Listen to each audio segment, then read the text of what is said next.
All new at 5:30, a foundation is focused on leveling the playing field for Charlotte's black citizens by increasing access to real estate ownership. Thanks for coming back at 5:30. I'm Colin Mayfield. And I'm Vanessa Rufus. WCNC Charlotte's Kia Murray shows us how they are seeking solutions in the historic West End. It's like joining a game of Monopoly. And imagine that you're not allowed to play. After 20 rounds in, all the property has been purchased, bought up, and that has been the challenge with, I would say, the African-American community in America in terms of accessing wealth. That's how Charles Thomas describes the gentrification that's hitting some of Charlotte's most vulnerable communities. He leads a team under what's called the Knight Foundation, focusing on development in the historic West End.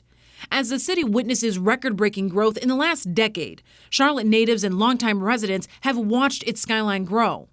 Out of the expansion has reemerged issues of race, equity, and access in what used to be, a long time ago, a rural city. And so the black community has been kept out of wealth over generations, multiple generations. And so when it comes to wealth and capital, that capital is not available to us, and we are newer to the game. And in order to access that, we need a whole new we need some shifts in how the game is played in order to do that. A shift in the game arguably starts with the money and how it's been handed out. Data from a 2020 report by the U.S. Federal Reserve says black business owners apply for bank financing at a slightly higher rate than white, Asian American, and Latino or Hispanic business owners. But more than half of black applicants are being turned down, a rate which far exceeds that of any other demographic group. Now digging deeper, that's about 53% of black business owners who apply for financing being denied, compared to 25, 35, and 39% of white, Asian American, and Latino or Hispanic business owners, respectively.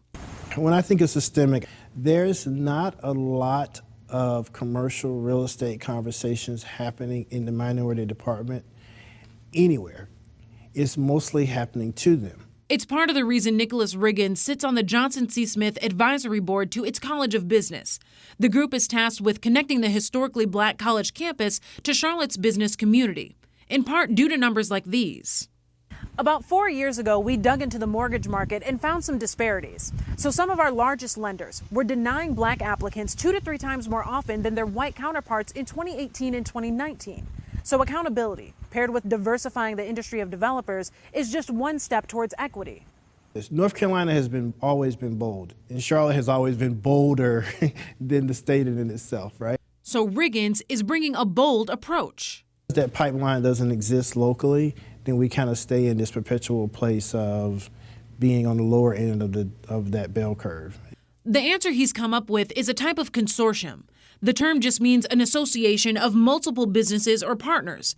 This could be a group of banks with one goal: making lending more accessible to communities and individuals who have struggled to access the resources necessary to shape the city. And if we can put all of those resources together in one place and specifically focus it on development, then we may be able to increase that participation in that effort. And that effort would have to start now. And being able to see it change in Charlotte would have to start today. Kia Murray, in order for it to make an impact 10 years from now. WCNC.